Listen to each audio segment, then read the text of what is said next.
I just said to Dr. Bogart, wow. I have to tell you, I know it's a little late, so I hope you will bear with me and with my throat as it is.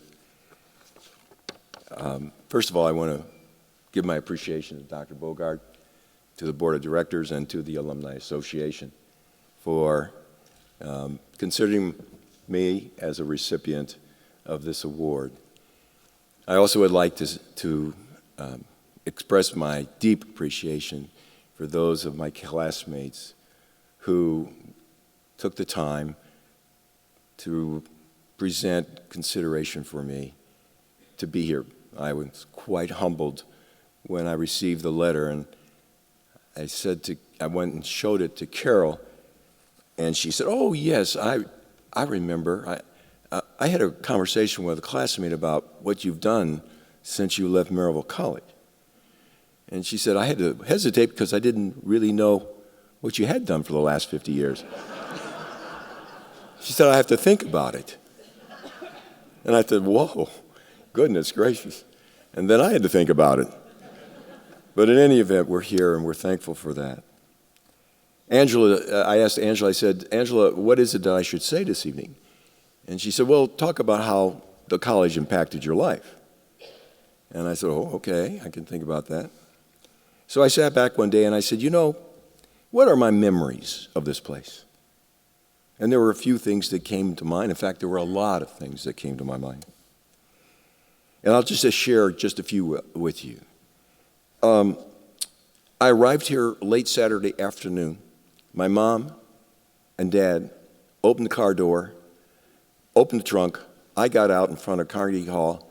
They handed me the suitcase and said goodbye. And there I was, standing on a Saturday afternoon. Nobody was here yet except Mr. Mack. And he found a room for me to stay that evening.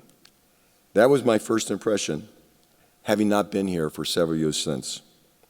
But then some of the other impressions.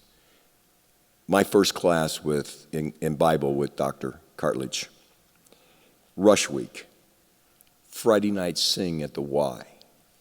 Skit night. Tuesday morning club. Homecoming.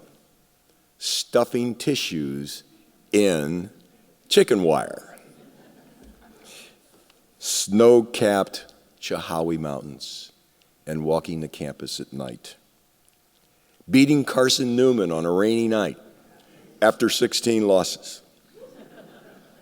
Cramming for exams. Dancing in the intramural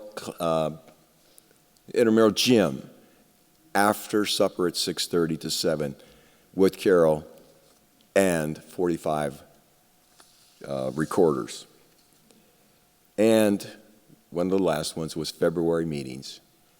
And who could forget the first time you ever heard Barry Bearclough hit the ivories with his fingers, yet outblasted the organ. Those were some of my special memories. But what can I say about what was the most impactful things in my life because I came here? Well, obviously, number one was falling in love with Carol. And that has been a wonderful 53 years. Other things that have already been spoken about, and that is the impact of professors on my life, and I know on the life of many of you who are in here. I cannot express enough how much they emphasize the need to be able to write. And Tom spoke about that last night and again this morning, the ability to write.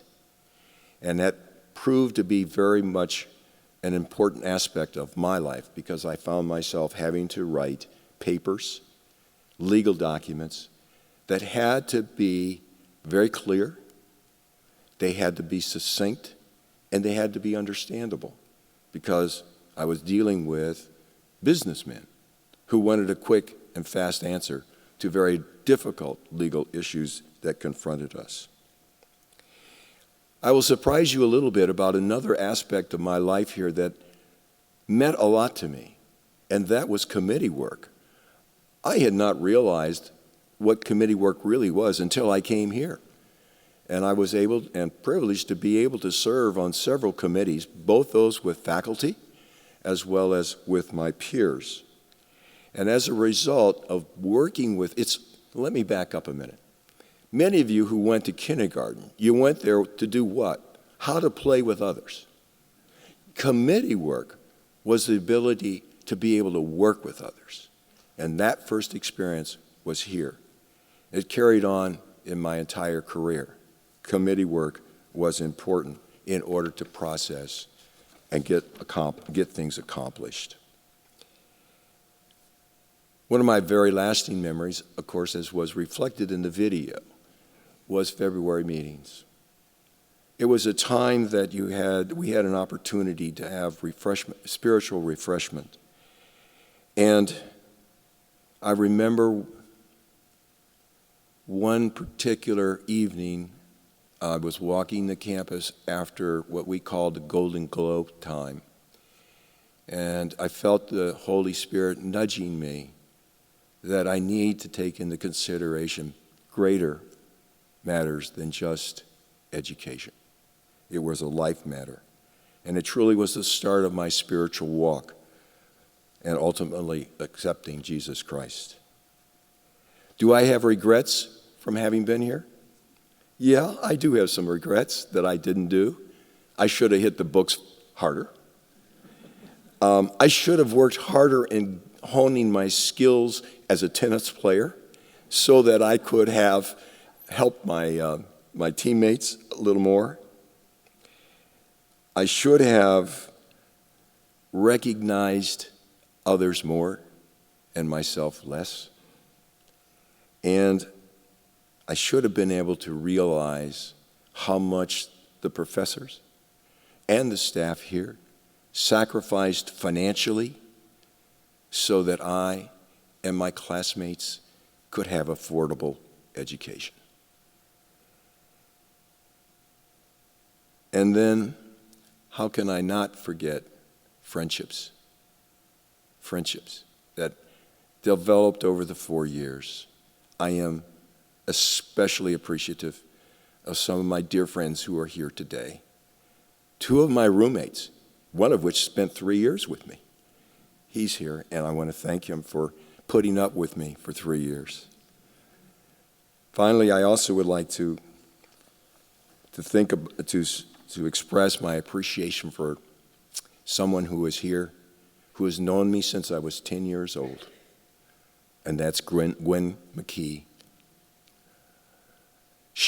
Gwen, I want you to know, I've always appreciated and loved you to be my big sister, a sister I never had. And of course, I cannot end without saying how much I appreciated my wife, who helped me throughout these years. Carol's been special. She has loved me even in the hardest of times. She has encouraged me. She has been just a wife who I just cannot express greatly how I feel toward her and what she has meant to me. And I also would like to say it's been a wonderful family. I have 2 great daughters, Laura and Diane, 2 wonderful son-in-laws, Eric and David, and 6 grandchildren. And of those 6, there are 2 here, Luke and Lydia. I love you, and I thank you for your love. And like was already expressed about Dr.